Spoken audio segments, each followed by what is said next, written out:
Hi everyone. Hello. I want to welcome you again to another event in the Festival of Arts and Sciences 2011. We're in our last week, and it's been a tremendous festival. And thanks to all of you for coming to so many events. I see people have been to a lot of our presentations and talks. Today we have some of the Poets of Middlesex. Some of you have seen we have a publication. We're in our third year now. Comes out once a year, and it has essays, poetry, short stories, screenplays, some artwork. It's a beautiful collection of the best work of our faculty. We have some free copies for you. If there weren't enough, we can get them to you for those of you who come today. So three of us will be reading, Professor Matt Spano and Dan Zimmerman, and I'm Stephen Barnhart, and we'll be reading today, and Carolyn Johnson as well. I might mention now, we have a workshop in August. Some of you I know because I've seen what you write to me, that you're budding, and some not so budding, but quite accomplished writers. But we're having a workshop in August. It's our third annual. Also, that's really is part of this effort with the journal. And we have across areas of writing workshops, so we'd like to invite you to that. It's a great event every year in August. All right, well, I've decided today I'm going to read a couple of things about children. I see some of my students from child development, and also a couple of things about the end of life. I'll begin with a romantic piece. This was in our first journal. It's called When Winter Has Hold of You. When winter has hold of you, the ocean is white as the sky, white as the cool white skin framing your violent eyes. When summer unfolds you, the heat brings tears to your back, tears to your shoulders. The heat is bright as the sand, with supple skin in eager hands. I love you sitting silent on me, looking in my eyes as a sword would look, yearning, swift. I love you shouting in the sea, holding my shoulders like gifts, straining, stretching to the sky. I love you laughing with rivers in your eyes, plunging over rocks without fear, leaping out over cliffs, hurtling down. That's called When Winter Has Hold of You.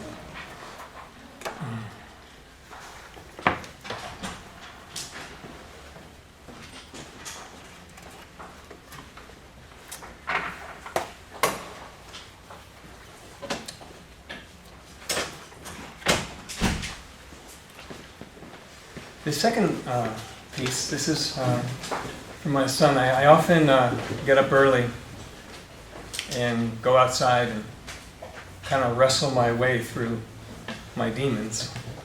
And often when my son was young, I'd hear him sing while I was out there. So this one is called My Son Sings. In the still, dark morning, open, yearning, hoping to hear from God. But there are other voices, a clutter of voices, that mutter of failure and loss. Then my son sings from his little room. His voice, the clear sound of strings, brightly struck, hammered. Will he fashion a coat of mail, burnished and strong, for me? The sun rises, flings fire across the sky to dance and mingle with the sweet stream of sound. I am drunk with love. The Lord has come when my son sings. My son sings.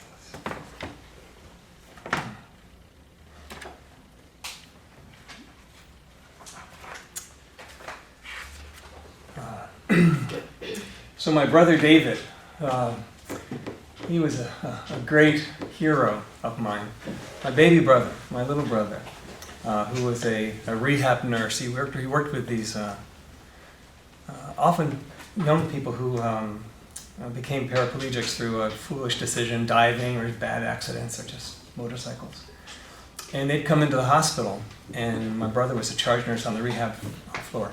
And he would take these people who didn't even want to live. He'd be with them for 3 months. At the end of that time, they're getting in their chair and they're going out, taking on the world. So my brother, 2 years ago now, he started stumbling a little bit. He felt a little uncoordinated in one hand.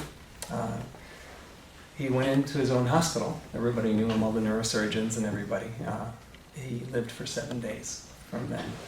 He had a fast-growing tumor. So I was with him, we worked together this last few days. It was remarkable. And his room, it was a beautiful hospital over this bending, gorgeous river. It's called River Bend, where the hospital was. And so my brother, he was a fantastic skier, a biker, bicycle. He biked across the country. We both did that. So anyway, watching you, David. Watching you, David, lying over River Bend like an injured mountaineer waiting for the weather to change. Or are you on skis, hunkered down, about to pierce the night, smiling and muttering, visibility and gravity are highly overrated. He always said that. David, remember another morning, the air crazed instead with river spray and sunlight, the cool, thick scent of the woods. Your arms twin pistons in front of me as the water surged and rolled. We slid past rocks and falls, hunting a world where no one lived but us. David, watch the mist glide over the flanks of the mountain. Let your mind rest in this sky, this paint box blue, this hole in the heavens. Find inside it the secret of your hurt that turns to love before it hits our eyes. Bring back to us your strange, tangled, unearthly beauty, your tumbles and glances of light that make hearts rise. That's for my Dave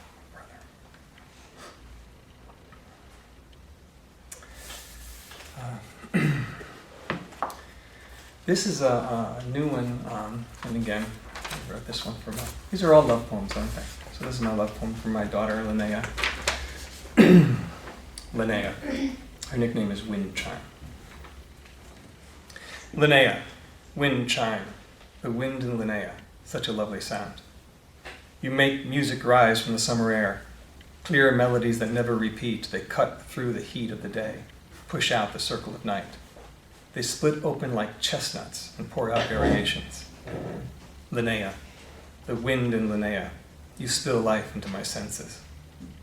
The Lord said he's like the wind that you cannot see as it moves the trees, but I see him when he touches you and moves you.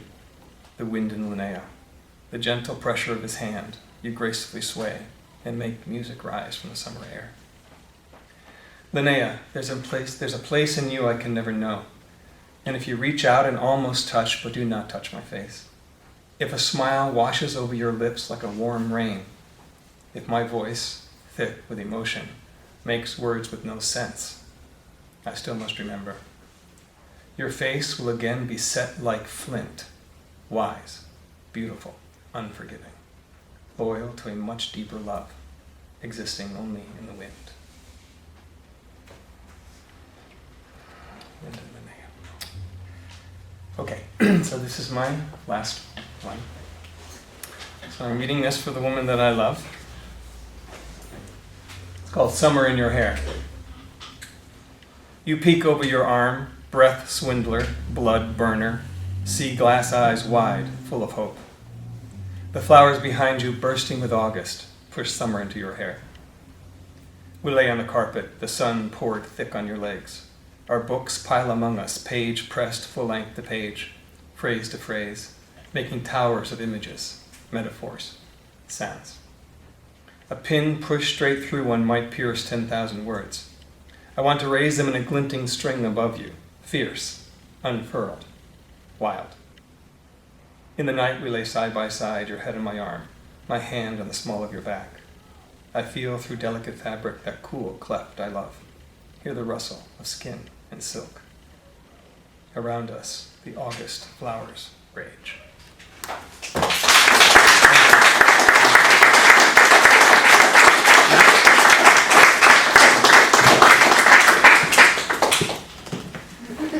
Thank you, Dr. Barnhart.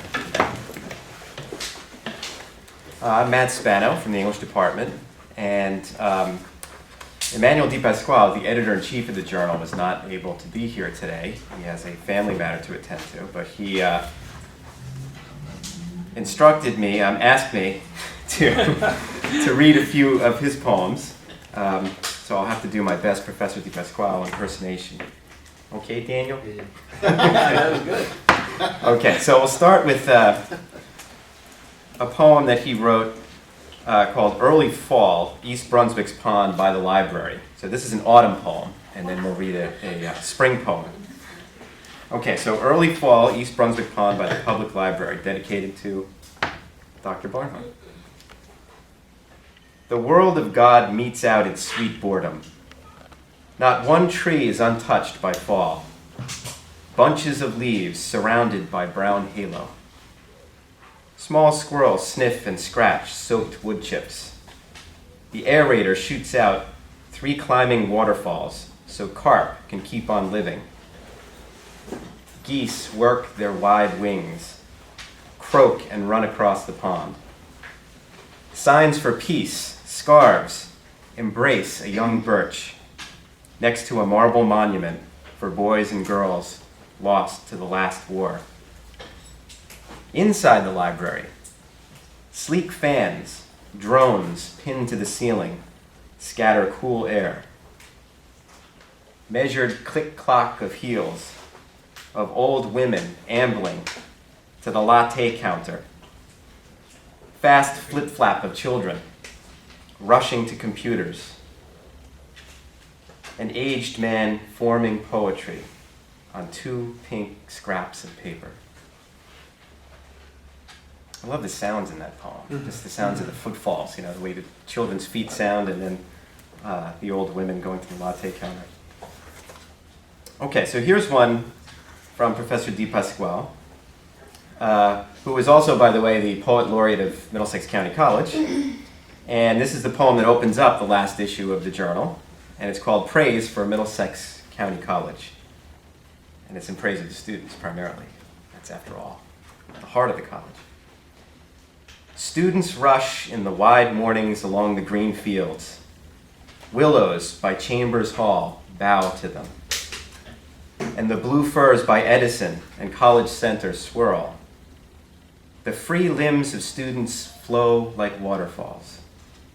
In spring, the steady push of trees spills into branches. The lilacs by Center 2 reach out, grape clusters. Blackbirds and finches that know neither rust nor hurrying lower their heads and drink from rainbow puddles. Then lift their heads and swallow. Small lakes spin in front of Johnson Hall. Small rocks lie thoughtful over water in a world born over. Okay, so those are 2 wonderful poems from Emmanuel Di Pasquale. I primarily write haiku. I don't know how it happened, but it did. That's just the way the muse sort of sings to me. It's not my day job. I teach composition and literature. So this is something I've been doing for the last 20 years or so. Started in a graduate class, actually. One of the sessions is 3-hour classes, and you get 10 minutes in between. It was a class on Japanese literature, as it turned out, so I started scribbling in the margins. And anyway, I put an essay in here. A couple of students were asking me, what exactly is a haiku? How does it work? The whole 575 issue that we have to kind of debunk and discuss all the time. Anyway, I put it all into this essay here. And we actually have 2 really, I think, if I can say so myself, excellent pieces on haiku. The other one by Dr. Dan Zimmerman, quite an accomplished haiku poet himself. So I'm just going to read a couple of lines from this essay and give you a few examples of some haiku. And I think it'll just speak for itself. The whole trick with haiku is not to tell too much. Just be quiet, let the poem do its work. So the magic of haiku, it's first and foremost a poetry of evocation. Evoking, feeling, thought, emotion is the haiku poet's craft, and the primary tool of the trade is imagery. Haiku poets don't spend time in words telling you how they felt or reacted to an experience. Instead, they seek out the images that evoke that reaction. After experiencing a haiku moment, the poet must distill it down to the 2 or 3 images that capture the essence of that moment. Okay, so that the old maxim, show, don't tell, is especially true for haiku. The real secret lies in how these images are juxtaposed on the page. Arranged in the right way, the images resonate with one another like 2 prongs on a tuning fork, resulting in tones, moods, feelings, and sounds in the reader's mind. Okay, so let me give you a few examples of these. This is by Ryokan, who was a Zen poet, 18th century. The sound of the scouring of the saucepan blends with the tree frogs' voices. One of my favorite of his is after he was robbed. He got back to his hut, and instead of focusing on all the things that weren't there, all the things that had been taken, he saw the moon in the window. And the poem goes, "The thief left it behind, the moon in the window." He saw how much was present there that he should be grateful for, instead of focusing on what material items were gone. Haiku are probably one of the most widely written and read poetic genres in the world. It's amazing how many countries have sort of adopted this for their own purposes. There are some very powerful haiku that come out of conflict and suffering. There was one poet who said that the genius of haiku is that you take one big unhappiness and find in it many small happinesses. I like that. Anyway, this is by a Croatian poet, and this was after the war that was going on there. Very powerful poem. A small pool of blood. Killed in the air raid a little girl and her huge blonde doll. You can't get that image out of your head. It's just so tragic. Okay, here's a few that I had published in a book called Baseball Haiku. And great thing that happened early on, especially after World War II, is great cross-fertilization that happened between America and Japan. So we sort of introduced baseball to the Japanese, and they introduced haiku. And so there were Japanese poets who were writing about baseball. And there were also American haiku poets writing about baseball. So this book had, half the book is American poets, the other half is Japanese poets. And here's one I wrote based on a playoff game. Albert Pujols hit a home run in the 9th inning. And just kind of stuck in my head there. 3 lines. Alone, in the autumn night, the home run ball. Just hung up there forever. You know, and I'm sure for the pitcher it was more than forever, just hoping that thing would disappear. Haiku poets also look for the intersection of nature and human nature. And so baseball is a great opportunity. Nature is almost like another player on the field sometimes. You know, a wind-blown pop-up, rain, the elements almost become part of the game. So here's one I wrote looking at a baseball field in the off-season. A chill wind whistles through the bleachers, the locked equipment box. It didn't occur to me until afterwards that I thought that the wind whistling through the bleachers, kind of, the fans whistling will be there later on. Sometimes you get lucky. Here's one called a senryu. Actually, it's pronounced senyu. I was corrected on that by El Pizzarelli. Who would know? Who knows? Anyway, the senyu is a haiku in form. There's 2 images juxtaposed to evoke emotion, but the emphasis is not so much on outer nature as it is on human nature. So sometimes there's no reference to nature in the poem at all, but tells you something about human beings. So this one was written in a library. I was walking around, and it was in, I think, the winter time. Saw a tropical fish tank, and here's the poem. Tropical fish tank, fingerprint smudges on the do not touch sign. I just thought it was so miraculous that the children who were looking at this tank weren't so, enthralled by the fish and the bright, brilliant fish in there. They were curious about the sign, which they probably couldn't read, but they had to touch the letters, the miracle of language, and what did that mean, the mystery of it. So that was, if you follow, Basho once said, to write good haiku, find a 3-foot child. Follow children around. They have a way of seeing things directly that we lose, I think.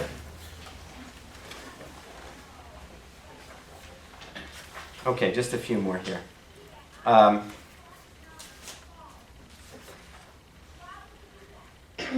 This is one more baseball one. Let me do this.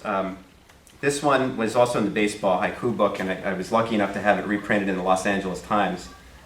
Again, after the game's over, what happens? And looking for the connection between human nature and outer nature. So, the dark stadium, moths and fans disperse into the night. Turn the lights out, we're all going home, right? The moths, the insects, everybody. Okay. There's a form that's a traditional form, but it's getting a lot more attention recently, called the haiga, H-A-I-G-A. It's a combination of visual image, graphic art, and a haiku. So the traditional ones typically have a sumi-e-type ink painting along with the poem. More modern versions have photographs or collages that go along with the poem. So if you have the journal on 79, page 79, this was an image and haiku that went together.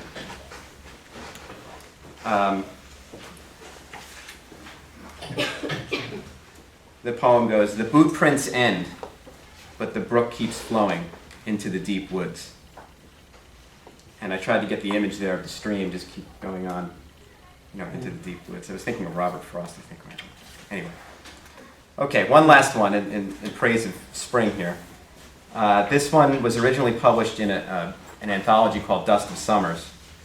There's a press, if you're interested, called Red Moon Press, and they publish an anthology every year of the best in world haiku. They actually look at all the journals and put together this nice anthology. I was really happy and lucky to get into this one. The only one I ever made it into as far as the Red Moon goes. Spring cleaning. The final notes of an old music box.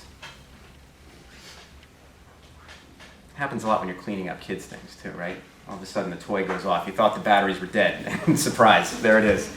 But this thing was probably lying down there for an eternity, and had a few notes left. Okay, so if you're curious about haiku, you could read more into this, and please read Dr. Zimmerman's excellent essay. And in addition to being a wonderful haiku poet, Dr. Zimmerman is an accomplished poet of many different forms, some of which he invented himself. So let's call Dr. Zimmerman up next.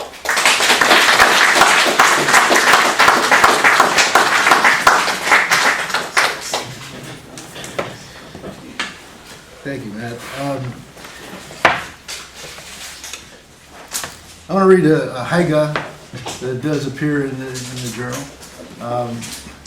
And as a result of shaking the hand of a student after I was talking to him about it, and it was like the coldest hand I ever touched in my life. It was just freaky. It went all the way up to my elbow, and no amount of warm water would take it away for about an hour. It was just the weirdest experience of my life. So I wrote this poem, Winter Rain, His Graveyard Handshake. And then I found a site that allows you to create barcode. So, Winter Rain, His Graveyard Handshake. And the barcode looks like the rain. So I thought that was That's on page 64. 64. It's really cool. You got to see it. It's just 64. it's striking. Image, And I just want one other one that's in this little essay on haiku. This is a poem that I sort of quote, wrote unquote in Japanese, backwards. by going through a book on, teach yourself Japanese and finding appropriate length, phrases. 冬の月、ただで晴れました。Terra no ato. Winter moon, I got in free. The ruined temple. It's unbelievable. Is that great? It just, where did that come from? And if you want to check out another form that I don't have with me, just Google Zimmermann isotopes, and you will see.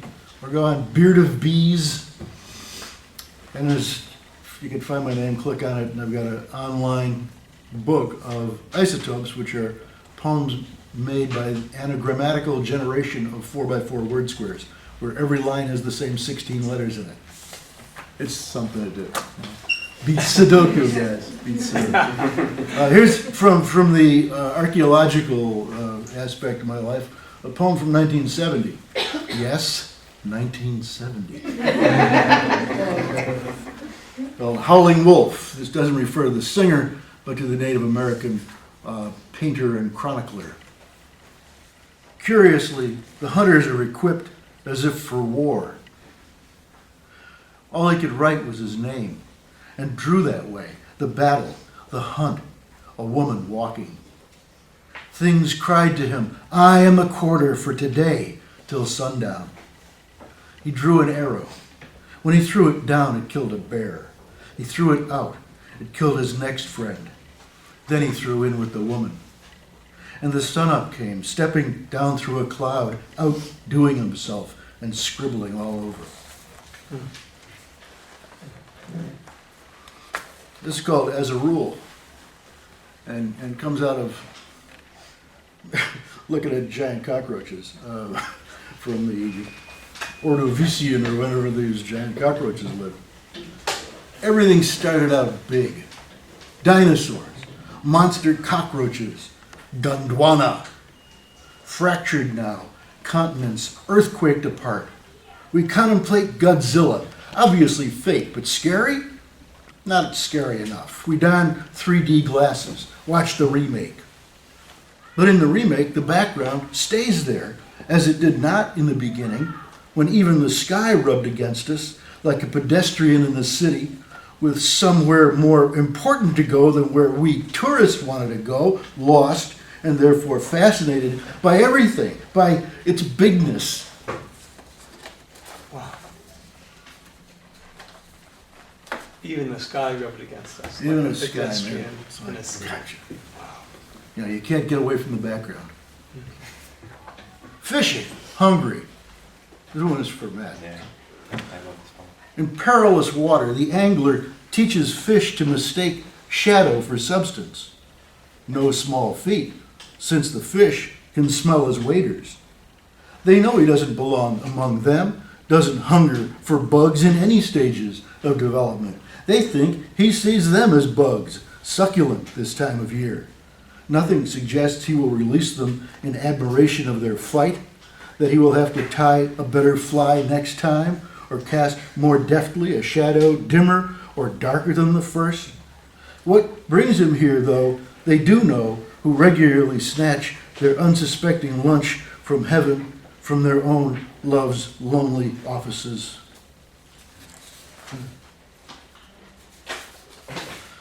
Measure twice. You know about that, right? You ever make anything? Oh, God. Shells. Shelves, yeah. Oh, where's the book falling off? Yeah. I've exhausted the thesaurus and come up short. No words specify, no idiom or phrase does justice to your gaze. No thesis thinks you over, no guess rewards us. If we'd come closer, I wouldn't care. The tips of our tongues could share what they already say without speaking. Knowing the parts of speech, we'd know enough. And this is called Another Day Older, which is sadly true. And it mentions Blind Willie Johnson, who was a blues singer, one of whose songs was put by Carl Sagan on a gold disc that's on Voyager that's headed out 10 to 12 million light years into space. You can check it out, but you just go on, YouTube and you can Google it, get the title. The radio, background to silence, bristles with crises, box office revenues, scandals in the voids between the stars. Silence bristles with arms, soft arms, memories of eyes looking past long eyes, rocking to the radio. Not even the blues of Blind Willie Johnson. Dark was the night, cold was the ground. Starward on Voyager, blue enough to shake those charms.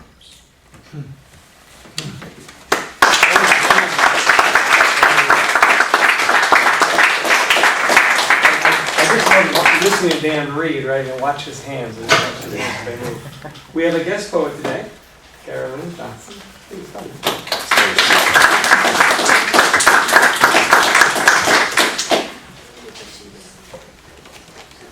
Well, I can't tell you why, but this came out as a rap. We Girls Rock, dedicated to all the survivors who are former girls. We girls rock, 'cause we are strong, 'cause we rock the cradle, and she who rocks the cradle rules the world. We girls rock 'cause we bounce back. No matter what this crazy life throws at us over and over, we bounce back. We girls rock 'cause we raise our children, transform our little boys and girls into men and women, reflecting our precious work. We girls rock 'cause we can do the man work should it become necessary. We girls rock 'cause we can do the heart-tearing work of burying our loved ones and somehow keep walking on, even slowly create new lives. We girls rock 'cause we understand the wordless love of animals and absorb them our love through touch. We girls rock 'cause we cry buckets of tears and discover all that sobbing only made us stronger. We girls rock 'cause our daily work is transforming us and you. We girls rock 'cause as we age, we no longer fear to be who we are to anyone. We girls rock 'cause our life purpose is to learn and teach. We girls rock 'cause inside and out we get what love is. We girls rock 'cause we juggle kids, work, love, and keep every single ball in the air. We girls rock 'cause we endure insults and patronizing again, only to become stronger. We girls rock 'cause we are better than competent. We are excellent. We girls rock and roll. Don't let anybody tell you different.